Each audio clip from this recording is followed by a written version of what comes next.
Um documentário de dentro do Presídio Estadual de Lajeado, que traz a realidade dos presidiários e também toca em vários temas importantes. Trabalho feito por um colega nosso aqui da Univates. É o que nós vamos discutir hoje, também juntamente com um representante do presídio aqui regional, no Entre Linhas dessa noite.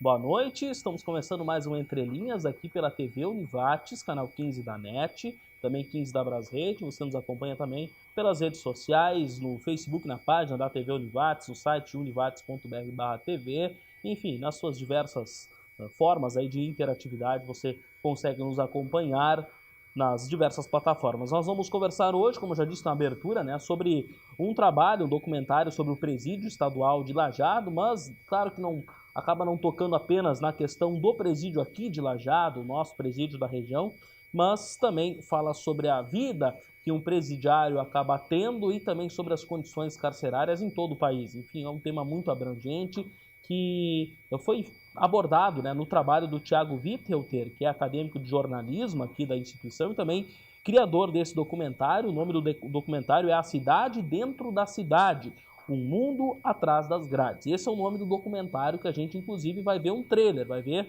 uma palhinha, né, do que vai ser lançado daqui a uns dias, e nós vamos também, claro, te trazer aí um pouco sobre isso e de que forma foi feito, de que forma foi produzido. E também o David Horn é diretor do Presídio Estadual aqui de Lajeado, ele vai conversar com a gente também sobre esses temas que o Thiago abordou e também, de uma forma geral, aí, como está a situação do presídio aqui de Lajeado e também como é que é a nível nacional, as leis, enfim, como os presidiários hoje em dia são tratados e se as leis podem ou não ser cumpridas, né? Se elas vêm sendo cumpridas ou não. Vou cumprimentá-lo já, vou cumprimentar o Thiago já de início. Boa noite, Thiago. Eu vou te dar boas-vindas, embora tu seja nosso colega aqui da TV, né? Então é sempre legal te receber para falar sobre isso. A gente já conversava anteriormente, em outras oportunidades, mas o tema é muito interessante. Eu queria saber já de início como é que tu teve a ideia de fazer um documentário sobre um tema tão delicado, pelo menos na minha ótica, né? Você entrar em um presídio precisa também de muita disposição para isso, de muita coragem, sem dúvida, e tocar num tema que talvez nem todos concordem que deva ser tocado, que deva ser dada atenção. Da onde tu teve essa ideia, Thiago? Tudo bem? Olá, Júlio, tudo bem? É um prazer fazer hoje parte aqui do Entre Linhas para poder compartilhar um pouquinho sobre essa produção. Também boa noite ao David. Muito bacana ter ele aqui ao lado, até porque me ajudou ao processo dessa produção lá no presídio especificamente, né? Bom, começo explicando um pouco como surgiu essa ideia. Como trabalho aqui na TV Univates, no ano passado, quando o presídio foi interditado, eu e um colega meu, Elivelto Marques, que é cinegrafista, a gente foi até lá para conferir aquele espaço que estava interditado naquele momento. Vale falar aqui que o presídio tem cerca de 120 vagas. Naquele momento eram mais de 330 detentos, por isso a interdição. Nesse momento ele tem aí uma capacidade definida pelo judiciário aqui da região, David vai falar um pouquinho mais sobre isso, de até 250 detentos, né? Então, a gente foi por isso, naquele momento, pela interdição. E aí, na matéria, a gente pôde conhecer um pouco daquela realidade, né, num tempo curto, porque quem trabalha com jornalismo sabe que a gente, às vezes, tem pouco tempo para produzir o material. Então, foi um tempo curto, cerca de 1 hora, mais ou menos. A gente foi até lá, entrevistou os representantes do judiciário naquele momento, que eu me recordo era o juiz Johnson, aqui da cidade, e também mostrou então a realidade lá dentro em uma matéria curta de 2, 3 minutos. Daí surgiu essa vontade, já quero conhecer um pouco mais sobre isso. E aí agora, chegando ao fim do curso de jornalismo aqui pela casa, pela Univates, surgiu a oportunidade de fazer um trabalho mais autoral, né? Um trabalho aí que tem um audiovisual, digamos assim, que é o documentário A Cidade Dentro da Cidade, O Mundo Atrás das Grades. Então, além desse desejo particular de conhecer, também assim a vontade de visibilizar esse espaço que hoje é pouco conhecido, porque a gente vê muito material na TV, vê daqui a pouco um Profissão Repórter, vários outros Uhum. programas que aí existem, e eles mostram a realidade de presídios de grandes cidades, daqui a pouco uma central, presídios que tem uma capacidade um pouco maior, não de interior de estado. E a gente que tem um presídio aqui, tem do lado das nossas casas, acaba passando daqui a pouco todos os dias ali e não conhece, não faz ideia daquela realidade. Muito bem. Até para situar bem quem nos assiste, até, daqui a pouco surge essa dúvida, né? É um filme, é um documentário, é uma matéria, uma grande reportagem? Qual é a diferença disso? Como é que é esse teu? O que caracteriza o documentário? Tem como nos dizer? Eu sei que não foi lançado, a gente não vai ver aquele todo, apenas um trailer, né, do que vai acontecer, mas tem quantos minutos, assim? O que caracteriza, assim, para ser um documentário, exatamente o que tu fez? Certo, então para caracterizar e explicar basicamente o que é esse audiovisual, né, essa produção. Dentro dos filmes, a gente tem uma série de produções e aí por diante. Ele se caracteriza documentário porque ele é uma produção que revela a realidade daquele espaço a partir das pessoas que o vivem, a partir das pessoas que estão ali. Não tem nenhum especialista de fora que vem para cá e tal para explicar aquela realidade. Os documentários, em alguns casos, têm especialistas, mas para explicar, para ser objetivo na explicação, assim, é uma produção que traz especificamente a realidade daquele espaço através de quem o vive. E ele tem até 15 minutos porque ele é um curta, né? De até 15. Passando de 15 já não é mais curta, né? Aí cai para uma outra definição. Então é um filme, dentro do filme se caracteriza como documentário por trazer essa realidade. Uma grande reportagem pode ter até 15 minutos, mas ela tem a participação do repórter. Então, em alguns momentos está tendo ali, está inserindo daqui a pouco algumas falas, trazendo informações. No meu caso, eu não apareço. Então, quem aparece são as pessoas que fazem parte e que são as entrevistadas. Maravilha. Vamos aprofundando aos poucos, mas antes quero cumprimentar também o David Horn, que é diretor do Presídio Estadual de Lajeado. Bem-vindo também, obrigado por atender o nosso convite. E queria já saber de ti, né, a importância de um trabalho como esse ser feito num presídio daqui, no Presídio de Lajeado. De alguma forma isso beneficiou também o trabalho de vocês? Enfim, queria que tu falasse um pouco sobre isso. Tudo bem? Boa noite. Boa noite, Júlio. Boa noite, Thiago. Boa noite, o pessoal de casa. Realmente, né, o presídio é uma coisa assim que nem o Thiago disse, às vezes tu passa pela frente tu nem sabe que é, né, que fica ali perto da rodoviária. É a questão de dar visibilidade, né, das pessoas terem um pouquinho de noção de como é que como é que a coisa se dá. Lógico que o Thiago conseguiu, assim, nas visitas dele e depois no documentário que eu consegui já assistir, né, ficou muito bacana. Nesses 15 minutos dá uma síntese, né, do que se passa. Lógico que só vivenciando e, né, no dia a dia que teria essa noção. Mas justamente é a questão de que a gente quer tirar esse estigma de que preso bom é preso morto, de que estão passando bem, que é uma maravilha, que é um hotel, que, né, então acho que é muito importante sim, né, e muitas vezes falar não basta, as imagens, né, que vão ser bem mais impactantes nessa realidade, né? Pois é, a gente falava, né, da interdição lá atrás, né, aquela primeira vez que foste lá, né, Thiago?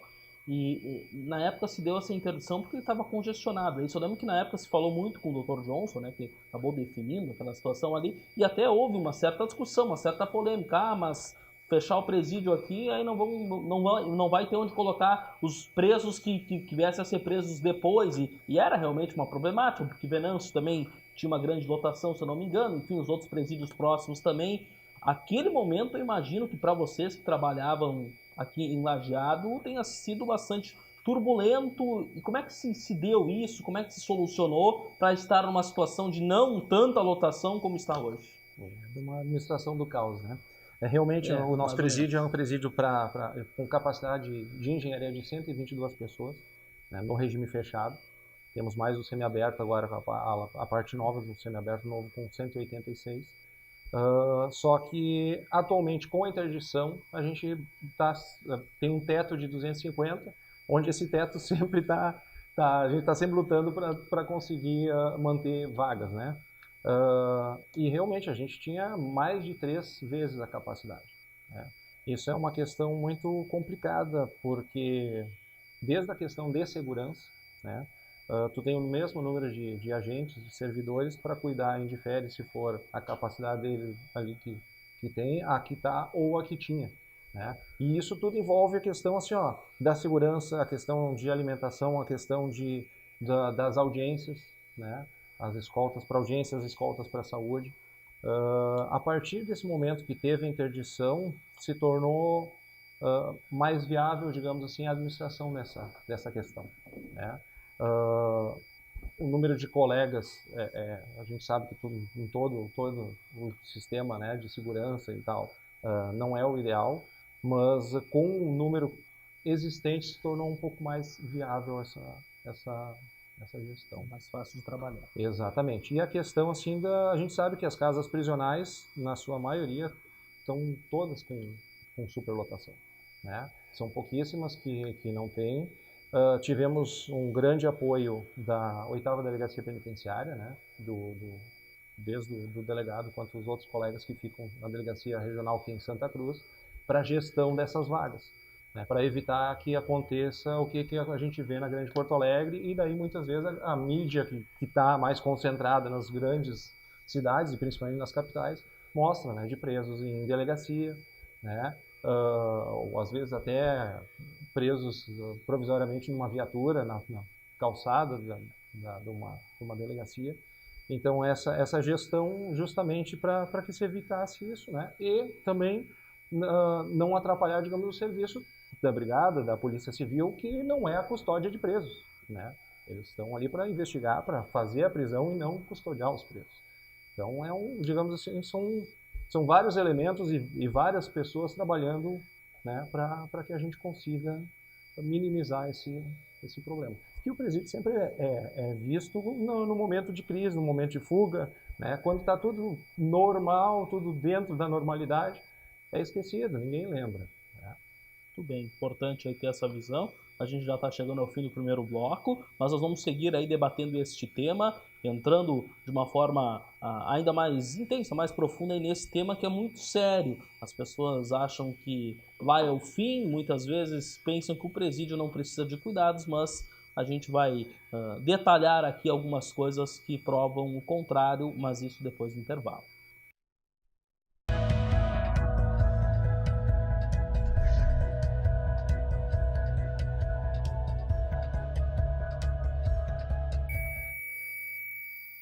Muito bem, estamos de volta ao segundo bloco do Entre Linhas, aqui pela TV Univates. A gente segue falando então sobre o documentário do Presídio Estadual de Lajeado, que foi feito pelo Thiago Wittelter, recebendo aqui o David Horn, que é diretor do presídio, e também o Thiago, né, que é acadêmico aqui de jornalismo, né, para quem está chegando agora aqui para também poder acompanhar os nossos convidados, e também criou então esse documentário, A Cidade Dentro da Cidade, um mundo atrás das grades. E eu vou já de início falar com o Thiago aqui, por que a cidade dentro da cidade? É uma cidade lá no presídio? Como é que surgiu esse nome? Eu vou citar o David agora para responder essa pergunta, porque ao longo do documentário, assim, isso se torna visível. E até em uma das tuas falas, né, tu fala que é uma minicidade, né? E efetivamente é uma minicidade, porque é um espaço que está no meio da cidade, e lá dentro as regras são diferentes, tudo bem, tem uma convivência totalmente diferente do que o espaço aqui de fora, né? Porque aqui a gente é livre, né? Então lá eles precisam seguir regras, hora de ir pro pátio, hora de receber visita, tem tudo isso, assim, hora do almoço e tal, tem essas regras definidas, e por isso, assim, uma cidade dentro de uma cidade, e aí sim, um mundo atrás das grades, porque realmente, assim, para quem não conhece, para quem nunca foi, aquilo lá é efetivamente um mundo desconhecido, assim. Assim, a gente tem alguns tipos de experiência lá dentro, entre os detentos, histórias que um conta para o outro, histórias que tu acaba escutando, e efetivamente é um mundo desconhecido. Por isso, a cidade dentro da cidade, um mundo atrás das grades, assim. Esse espaço desconhecido que está no meio da nossa cidade, né? Que está ali onde a gente passa todos os dias e não entra, onde a gente passa todos os dias e nem pensa em quem está lá dentro. Uma das coisas que tu falavas, até conversando comigo esses dias, mas até o David pode confirmar, é que a questão, a gente volta agora a esse tema, né? A questão do cuidado que se deve ter com fazer com que aquele presidiário que está ali, se voltar à sociedade, saia melhor. E uma coisa me chamou, uma frase tua, inclusive, Thiago, mas que eu sei que tu acabou ouvindo aí as pessoas que trabalham no presídio falar isso, foi de que houveram casos de pais que estavam presos, o filho ia visitar o pai quando pequeno, quando 5, 6 anos, e mais tarde ele também se tornou um presidiário e hoje está lá também. Eu queria que vocês falassem sobre isso, e eu acho que isso demonstra mais ou menos a mensagem que vocês querem dizer, né, do cuidado que os presídios necessitam. É mais ou menos por aí? Podem falar os dois, então. Realmente, né, a questão primeiro da minicidade, né, porque a gente tem toda uma gerência e realmente tem a questão de saúde, Claro. de educação, de alimentação, né, de funções de trabalho, inclusive de alguns presos que têm liga laboral para exercer algumas funções, né, e a questão da continuação, né, da continuidade, muitas vezes, da questão do crime. Numa das falas a gente trouxe a questão da socialização e ressocialização, que muitas vezes não é nem uma ressocialização, é uma socialização de uma pessoa que vive num ambiente hostil, sem acesso à educação, sem acesso à saúde, muitas vezes foi conhecer o pai lá dentro do presídio já, né? Da questão do crime, da questão de que muitas vezes o herói dele era o traficante, era o dono da boca de fumo, onde ele se criou, né? E quando nas situações de aperto o Estado não se faz presente, quem é que conseguiu o remédio para a família ou alguma coisa assim vinha dali, né? E muitas vezes sim, acaba acontecendo, e já aconteceu de 3 gerações, né? De ter neto, pai e um vô preso, né? Ok, era um vô novo, digamos assim, mas sim, né? E é a questão de que normalizar essa, né? Achar normal essa vida do crime, né? Teve casos também, a questão de saúde, de rapazes ali com mais de 25 anos, pela primeira vez ter acesso ao dentista. Né? Coisas assim que tu diz, poxa, mas existe. Muito bem. Importante. Uma das coisas também que preocupa muitas vezes a sociedade de uma forma geral é a questão da divisão. Acho que até tem lei para isso, né? Divisão por crime, né? Dentro de um presídio, porque muitas vezes se diz de que alguém que fez um pequeno delito, né? Vai preso e volta muito pior porque convive com criminosos de um nível mais alto, digamos assim, com traficantes ou enfim, gente com histórico policial muito grande, acaba se envolvendo com eles e sai muito pior. Isso é uma realidade aqui também, acontece, ou isso é coisa de presídio central, de outros pontos, de outros grandes centros? E como resolver isso? E essa lei, essa questão de divisão, ela é cumprida? Ela é uma realidade ou está mais no papel mesmo? Infelizmente, Júlia, a lei de execuções penais, a LEP, né? Ela no papel ela é muito bonita. É mais uma das leis assim do Brasil que realmente, infelizmente, pouca coisa dela é cumprida, né? Num espaço para 122 presos, tu conseguir, o que acaba fazendo? Os primários isolados em uma cela para cada galeria, né? Os crimes sexuais também numa cela separada, uma cela para incompatibilidade com a massa carcerária, né? Com as duas galerias, e infelizmente não se tem como trabalhar isso de entrou por furto, né? Ter o espaço ali é primário, né?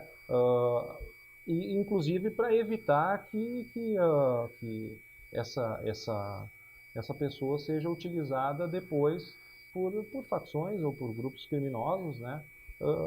Porque o que acontece? Para conseguir sobreviver, muitas vezes já não tinha uma condição ideal na rua, ali dentro vai ser pior ainda.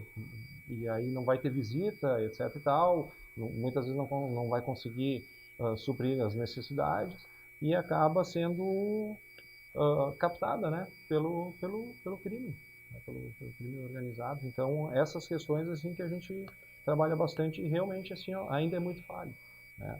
Tanto pelo espaço físico que não tem, por falta de um pavilhão de trabalho, né, para aula. A gente teve bastante evolução assim na questão de saúde, na questão de educação, mas ainda assim o espaço físico é bem precário. É um presídio de 1959 para 122, com o dobro da capacidade, com pequenas obras de puxadinhos, digamos assim. Então essas questões assim que ainda está muito aquém do ideal, né?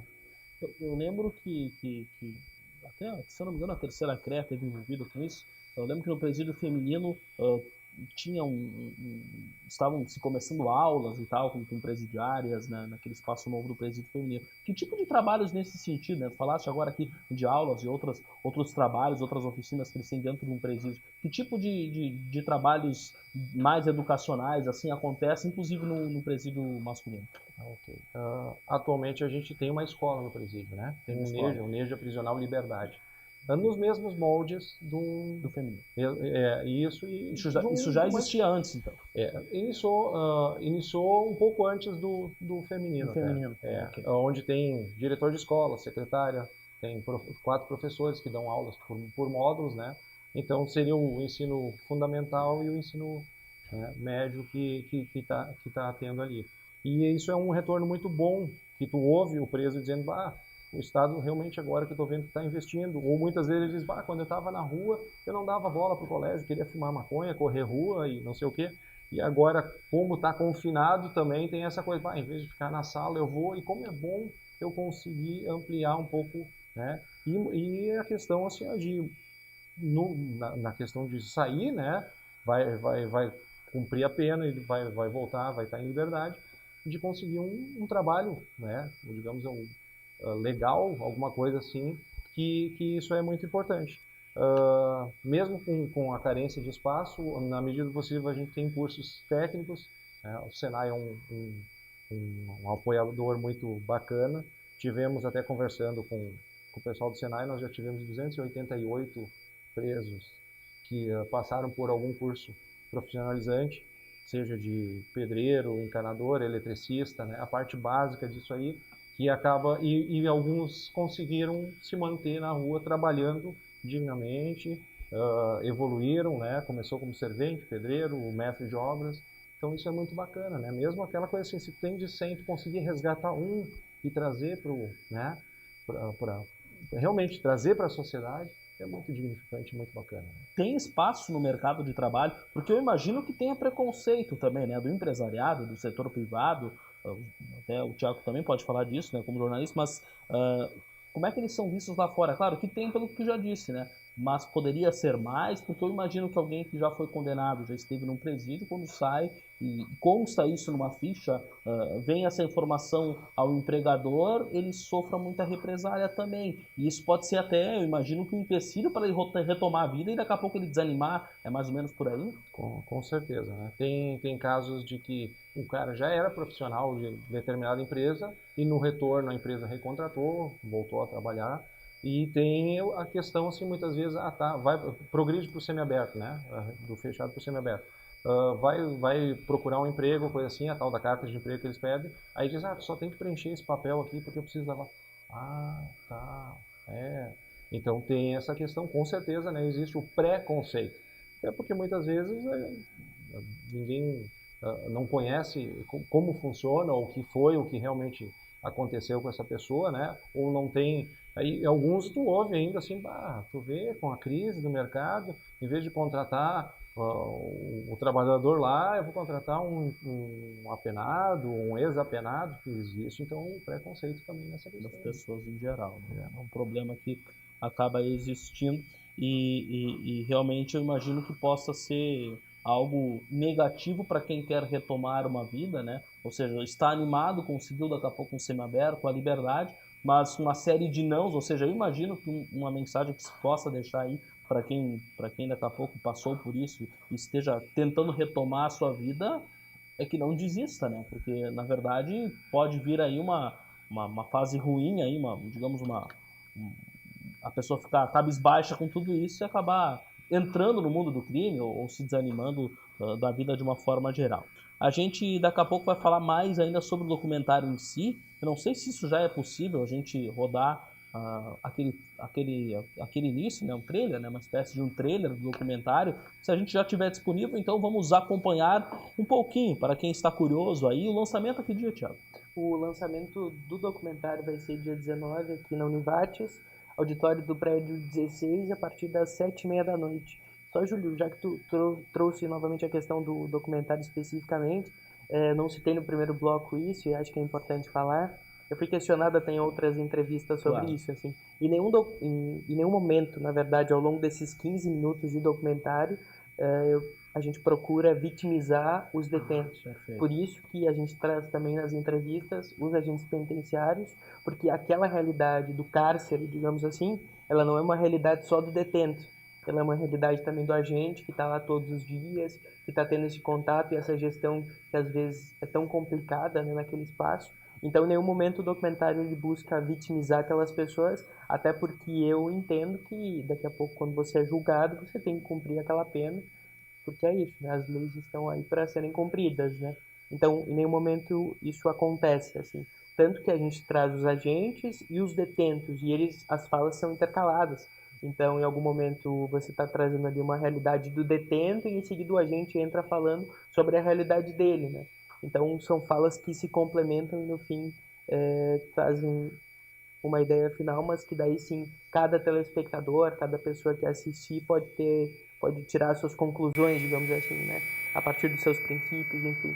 Mas sim, o lançamento dia 19 de novembro, a partir das 7h30 da noite, auditório do prédio 16, e as inscrições seguem abertas lá em univates.br/eventos. A gente vai detalhar um pouco sobre a produção, mas vamos lá então, vamos acompanhar um pequeno trecho do que está por vir no dia 19, no lançamento do documentário A Cidade Dentro da Cidade, um mundo atrás das grades.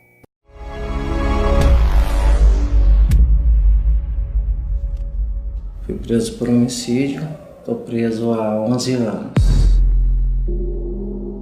Cara, é uma mini cidade, né? Como é ser homossexual e estar preso em um presídio masculino? Ah, é humilhante.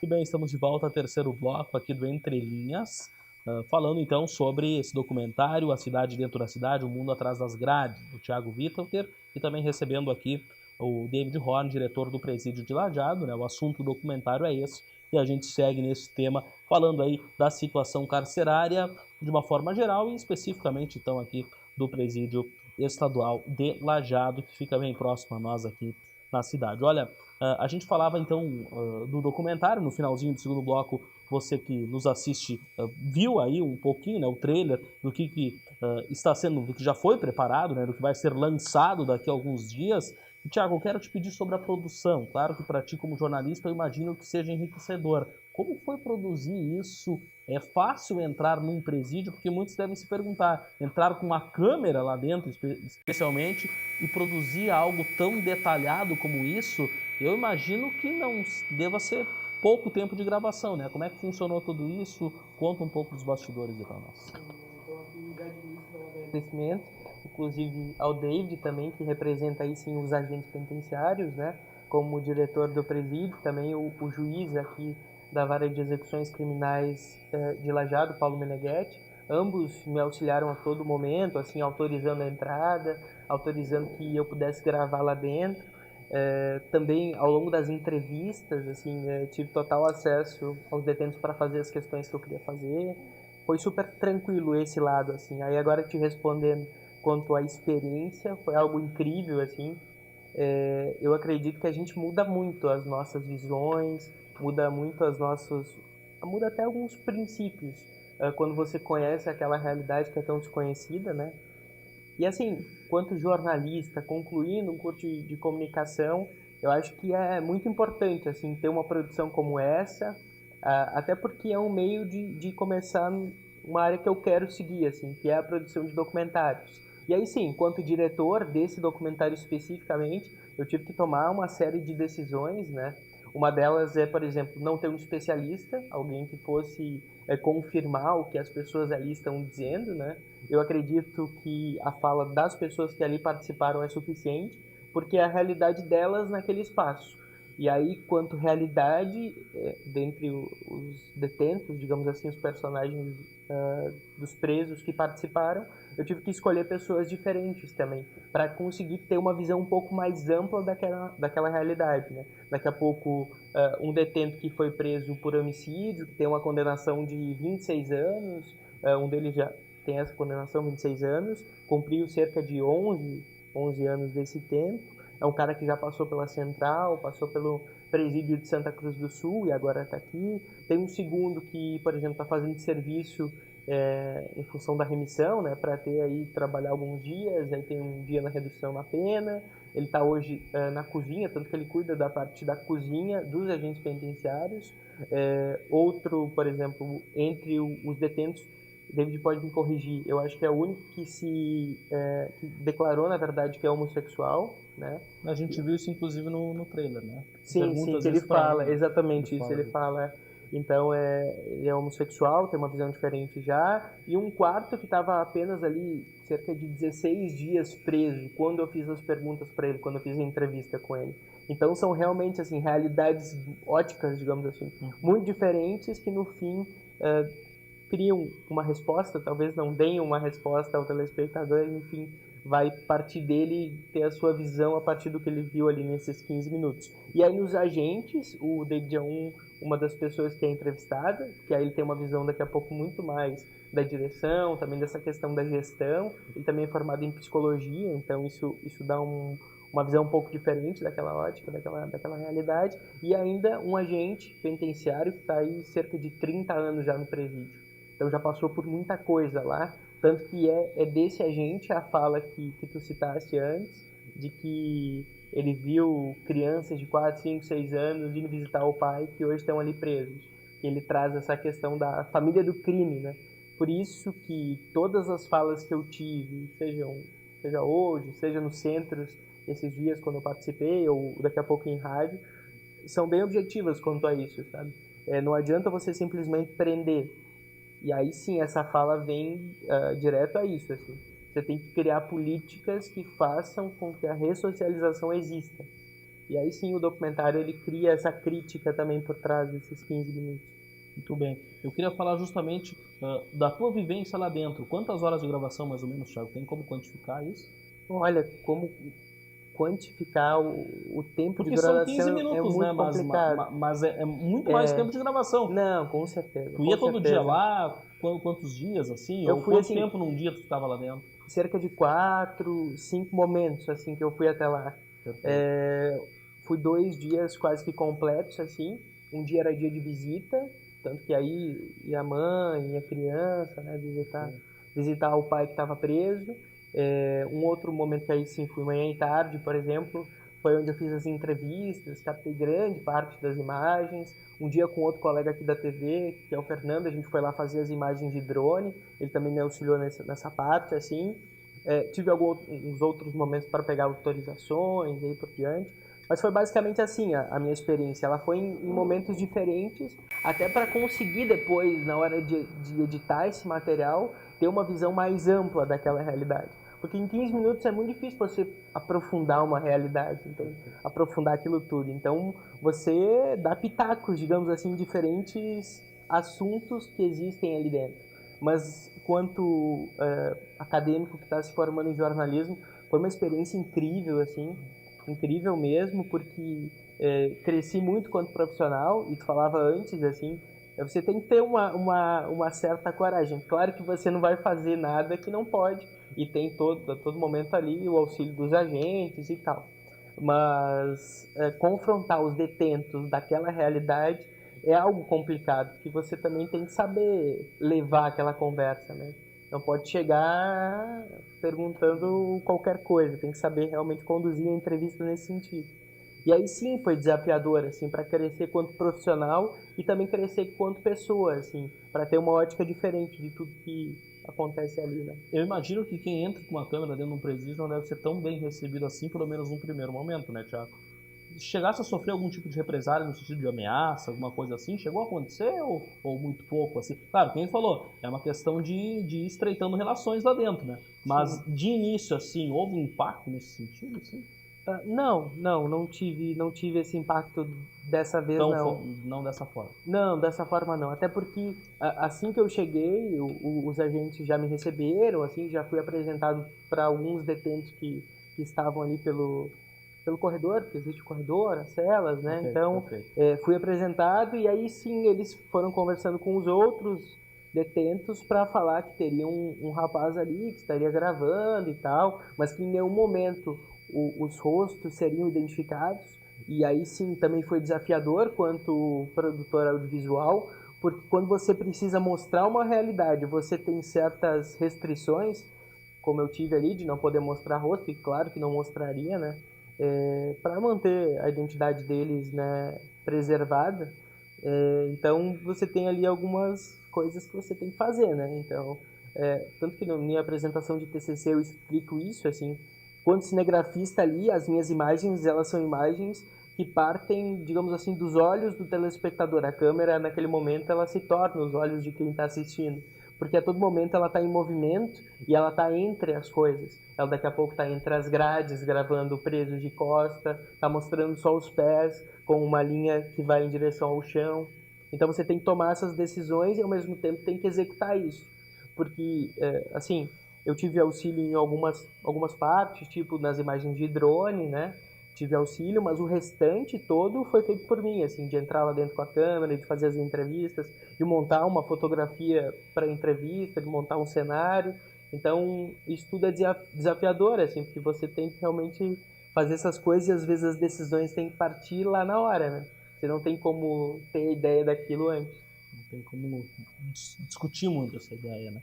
Bacana. Esse tipo de trabalho, assim, desde que tu trabalha no presídio, já foi feito alguma coisa parecida, assim, que o Thiago fez? É comum jornalistas ou, enfim, cinegrafistas, de uma forma geral, entrarem no presídio e tentar mostrar essa realidade ou é algo inédito? Não, geralmente é a matéria por algum motivo, alguma coisa, quando foi interdição, essas coisas. Mas de fazer um documentário, de mostrar um pouco mais a realidade que eu tenho, pelo menos aqui em Lajeado, é a primeira vez, né? O Thiago teve que ter paciência também, porque o presídio ele tem muitas rotinas, né? Tanto pela questão de segurança, a questão de dias de visita, de atendimentos, né? De saídas de escoltas, o clima também, né? Então, tanto o clima né, do tempo quanto o clima do presídio em si, né? Mas eu acredito que para ele, assim, eu acho que foi tranquilo, né? O ambiente é hostil, é pesado, mas foi conversado antes, tanto com os colegas, os presos que o Thiago conversou foram voluntários, não foi ninguém, não, fulano vai falar, ou coisa assim. Até teve um que ia conversar com ele, daí quando ficou sabendo o que era e tal, não vou querer. Exatamente. Então, nesse sentido, bem tranquilo. Mas, então, assim, as imagens também, que fez as imagens externas com drone, não podia ser num dia de visita, por questão de respeito aos visitantes, né, e aos próprios presos ali. Então tem algumas características próprias, mas eu acho que é bem interessante justamente para a gente tirar um pouco, assim, né, quebrar um pouco o paradigma da visão que a sociedade muitas vezes tem de um presídio. Né, e tentar trabalhar junto, que ninguém consegue trabalhar sozinho, inclusive a questão da socialização ou ressocialização, né, porque o seu Miguel Feldman tinha uma palavra, assim, uma frase que ele dizia: hoje eles estão contidos, amanhã eles estão contigo. E realmente, né, no Brasil nós não temos pena perpétua. Na pior das hipóteses, serão os 30 anos de cumprimento de pena, isso que tem as progressões, e ele vai voltar à sociedade. E como ele vai voltar para a sociedade? Né? A ideia é sempre que seja um pouco melhor do que ele nos foi entregue. Então esse é o grande desafio. Então é muito importante essa questão assim de conseguir mostrar um pouco, né? E com toda assim, eu acho que o Thiago foi assim muito respeitoso. Ele conseguiu mostrar, cativar também assistindo assim, cativa né? A pessoa que vai assistir e se parar e pensar um pouquinho de uma maneira um pouco diferente de a realidade realmente como é. É diferente num seriado que tem emissoras que passam ali, que tem a questão de ficção, né? Quem trabalha no presídio, às vezes, os caras forçaram, né? Então tem essa coisa assim, que não, é uma ficção e tal. Não tem alguns elementos baseados em fatos reais, mas não. Então é essa questão diferente, né? Que não, ali é a questão de vivência mesmo da realidade. Tá terminando o terceiro bloco, mas pode concluir, Thiago. Sim, até deve estar terminando já o bloco que a gente foi falando. Mas enfim, queria citar e até pode ficar como questão para o próximo bloco. Quando a gente fala nas visitas, aí sim para as crianças, para as mães, mas especificamente para os pequenos que vão visitar os pais. O dia de visitas é aquele único momento que vai ter com o pai que está ali preso. Então, para a gente que nunca foi para um presídio, nossa, é um espaço hostil. Mas para aquela criança de 4, 5 anos é um espaço onde vai ter o contato com o pai. Talvez é um espaço alegre. Eu queria justamente falar sobre essas curiosidades, esses detalhes, daqui a pouco no quarto bloco.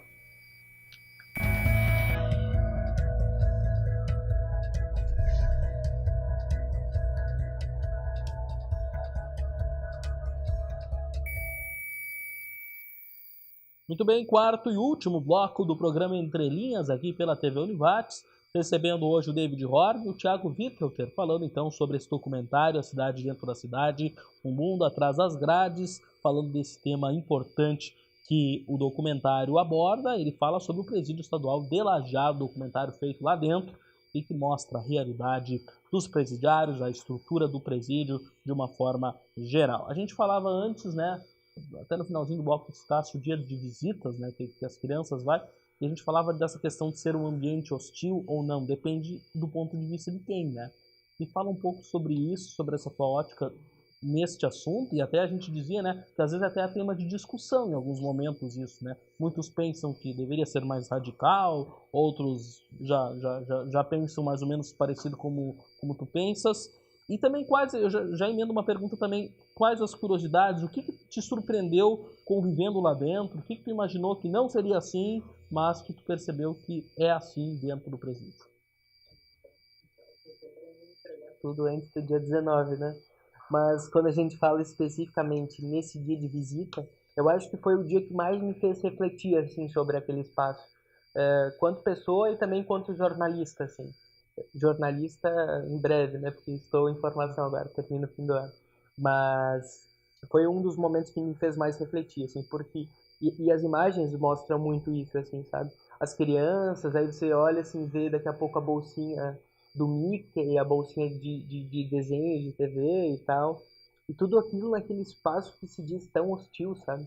Que é um espaço que tipo assim, tem gente que fala sobre ser o bem e o mal, daí atravessa a parede ao mal. Sabe? Tem umas visões tão extremistas quanto a isso que você fica pensando sobre, sabe? E aí, aquele dia mesmo, eu fiquei pensando sobre o seguinte: para aquelas crianças, aquele espaço ali, que para outros é tão hostil, é o único espaço de alegria que vai ter o pai junto, sabe? Então, como aquela criança que está tendo aquela realidade desde pequeno, talvez tenha uma visão diferente, sabe, sobre aquela ótica, porque é muito fácil você que daqui a pouco está tranquilo em casa, não tem essa realidade na família e tal, falar sobre isso. Agora, vivenciar essa realidade, que aí sim é um pouquinho mais complicado, quando você tem um familiar preso, quando você tem que ir lá, sabe? Então, para a criança, isso tudo se torna comum. Então, é por isso que políticas públicas devem pensar na questão da educação, pensar em projetos sociais desde pequeno, para mudar essa realidade lá quando pequeno. Não pensar na consequência, que consequência é o presídio. Né? Muito bem. David, queria que tu falasse também, o Thiago citou uma coisa super importante, que é a questão de políticas públicas, né? Que são evidentemente fundamentais para que qualquer coisa aconteça de mudança nas estruturas de um presídio. O que poderia melhorar? O que na verdade seria agora a prioridade para ser feita nesta área? E vivemos agora um período eleitoral, um período de mudança, né, na área política de todo o país. Tem perspectiva de melhoria, de piora nesse sentido? Claro que não tem como prever isso de uma forma tão detalhada agora, né? Mas certamente é uma preocupação. O que poderia mudar? O que vocês esperam de melhorias daqui para frente? Tem como, pelo menos, criar alguma expectativa ou pelo menos imaginar o que possa acontecer? Isso. Quanto à questão, digamos, de governo, tanto a nível federal quanto estadual, ocorrerão mudanças, né? Não tem como prever como vai ser a política de segurança, vamos deixar eles iniciarem os seus trabalhos, mas da questão assim do presídio, sim, a gente tem perspectiva de melhorias estruturais inicialmente, né? De algumas obras ali para a gente conseguir um espaço para trabalho, para cursos técnicos, né? Para fazer alguma dinâmica de grupo também. Felizmente, o espaço que nós tínhamos, felizmente e infelizmente, felizmente porque a escola ocupou a sala de aula e tem tempo integral, tem aula de manhã, tem aula de tarde, e isso que era o espaço onde se utilizavam para fazer alguns cursos, algumas, né? Então isso a gente está aguardando agora para que ocorram algumas melhorias, né? Estruturais principalmente, a questão de ampliação de servidores, sempre se tem essa expectativa, né? Acabamos não recebendo novos colegas, justamente porque foram criados penitenciárias e presídios, né? Então, assim como há alguns anos atrás a PEVA também foi feita em Venâncio Aires, isso, a penitenciária de Venâncio Aires, que indiretamente e diretamente acaba nos apoiando nessa questão do controle da superlotação, né, com os nossos presos condenados, né? Lajeado acaba ficando mais com os presos provisórios e preventivos, né? Então, é uma questão muito, assim, muito complexa, mas a nossa expectativa é que sim, que indifere quem assume, que assuma com um olho voltado à questão, né, da segurança. E segurança é um conjunto, né? Desde a educação, a questão de saúde, é entrelaçado, não tem como desmembrar, é só isso, é só segurança, só, né? O Thiago trouxe a questão das crianças também, a forma humanizada de revistar, né? Isso é muito importante, e os colegas que fazem, eles têm um trato, né, bacana com as crianças, então tu leva na maneira de brincadeira, de revistar os tênisinhos, passar no raio-x, não sei o quê, né? A criança bem pequena que usa a fralda ainda tem que trocar a fralda com a mãe, né? E é um ambiente estranho, então muitas vezes também tem todo, né, um trato assim e é bem bacana, o Thiago acompanhou ali, tem essa questão da humanização também. Por mais que seja a questão de segurança, né, que é primordial ali, tem a forma como tu faz isso, né? Como tu faz isso. A forma como, principalmente com a criança, que tu tenta levar para um lado um pouco mais lúdico, né, de revistar os brinquedinhos, os pertences, a mochilinha, aquela que vem do Mickey, né, que vem com o material ali, muitas vezes com o alimento da criança bem pequena, né, que também vai adentrar, que é um volume muito maior do que um adulto, né, justamente por isso, o remedinho que pode entrar e tem que controlar também, porque, né, tem todo esse trato. Então, assim, são vários elementos, né, que a gente que tem, mas que naquele momento tu tenta transformar de uma maneira e, infelizmente, a criança vai entrar nesse ambiente hostil, né, e às vezes vai ser o único, como o Thiago disse, o único momento de contato, de brincar com o pai, né? E algumas vezes, algumas crianças um pouco maiores dizem, quando o pai estava na rua, ele não brincava tanto comigo, ele não dava tanta atenção. Isso se ouve também. E eu queria ainda falar de uma pergunta que me vem agora, e eu não perguntei antes, porque realmente eu sei que eu vi numa reportagem um tempo atrás. Eu queria saber, fala especificamente de estrutura do presídio, daqui a pouco é uma alternativa ou não, é absurdo. Eu já ouvi falar muito em containers, em colocar presos em espécie de containers. Eu não sei, claro, que daqui a pouco não é uma realidade regional, mas isso é uma realidade a nível nacional e é uma boa, é uma ideia que possa surgir aí de aumentar espaço, enfim, de melhorar as condições, ou isso é mais um regime de urgência? Assim? Como é que tu vê isso? Inicialmente foi cogitado, né, no início do governo, essa questão assim, de fazer um centro de triagem, alguma coisa assim.